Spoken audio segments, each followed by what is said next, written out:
You need to be able to believe in something bigger than yourself in order to survive just one day in this difficult society. She came to see me at the end of 2019, a few months before the pandemic started. At the time when she came to see me, she had stage 4 colon cancer. She had gone through surgery, every treatment you could contemplate, she had already been exposed to. And she was at that point where she said, listen, if I have to take one more treatment of chemotherapy, I'm just going to give up.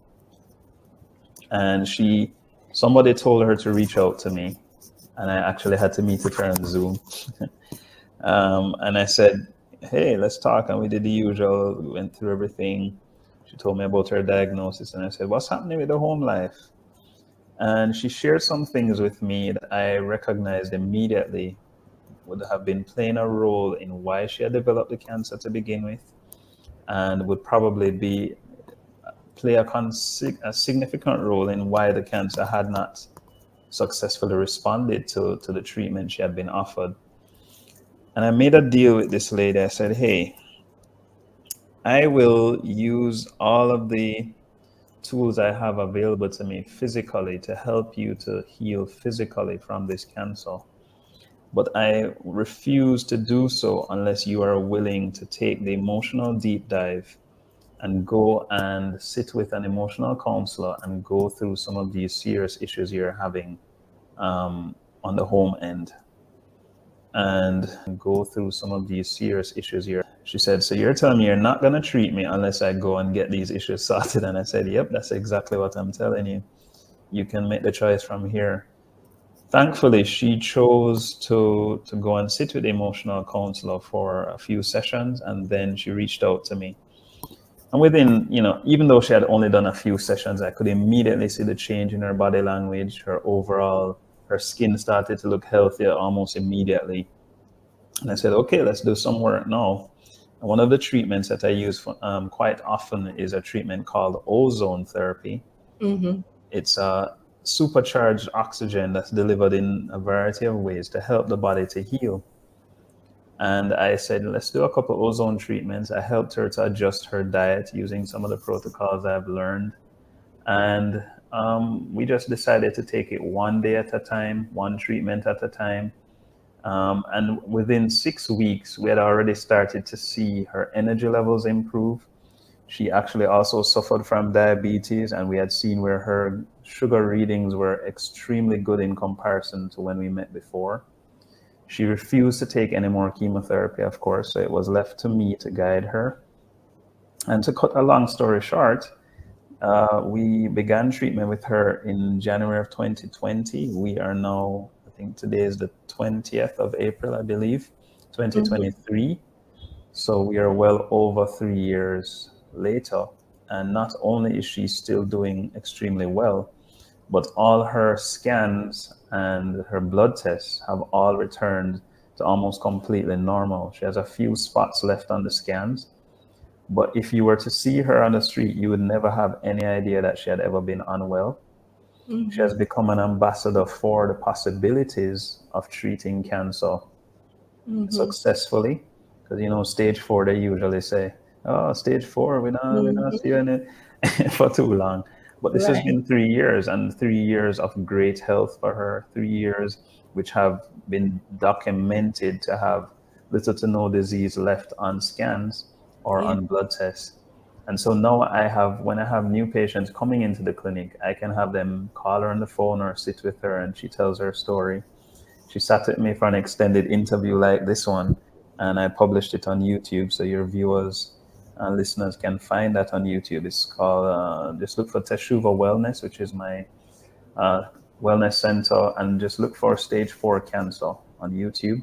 And you see the interview we did with her. I've also done follow-ups with her because she is still obviously doing well. And I don't think I've found a case that has been as impactful for me as that one. And one of the things I learned from that case as well is, and this applies not just to disease but to life, is that life and death is in the power of the tongue, Pat. Mm-hmm. Me looking at her case with my wealth of experience over the years, and looking at all the different areas where the disease had spread to, my immediate temptation was to say, this doesn't look good. Mm-hmm. And I sense God stopping me and saying, no, as of today, you don't ever tell a patient that something doesn't look good. You don't use those words. Mm-hmm. You don't tell them that they're gonna have problems. You don't tell them that they're gonna die. You leave that life or death to me. Mm-hmm. But your job is to speak life and hope over the patients. And for as long as I've been doing that, I've been seeing things happen that I just can't explain. Mm-hmm. Yeah, And I'm hearing that verse ringing out, our lives are yeah, in his hands. yeah, yeah, yeah. And I see where the Lord has handpicked you Hmm. for this special task Yeah, of yeah, helping people not only recover physically, but emotionally. And I just want to thank you for all that you do. And so many people are struggling with cancer and other yeah, diseases to date. They don't know what is happening to their bodies. yeah. And many of them do have many past experiences, troubles in their lives, and Hmm. it's a connection, and they just don't know what to do. Hmm. And a doctor who doesn't know Jesus, Yeah, can you imagine? And we leave the rest to the imagination. yeah, As we close this session, is there anything that you'd want to say to our listeners who are struggling with this matter yeah. or any other matter? So there is another dimension to our lives that we have to access, especially as Christians, and that's the dimension of faith. And faith requires us to step out on something that doesn't yet exist, doesn't it? That's a very definition. Evidence of things hope, the substance of things hope, Hope evidence of for things not evidence seen. of things not seen. Yes. And so that takes on a whole new meaning for me as a doctor now, because there are still as many successes as I've had with cancer, and I will say, quite frankly, I've had quite a few patients. Even just last week, I had a day where by accident, almost all of my recovered stage 4 cancer patients happened to get an appointment on the same day. And it was just so moving for me to look out into the waiting room and see all of them walking up and down and chatting and laughing.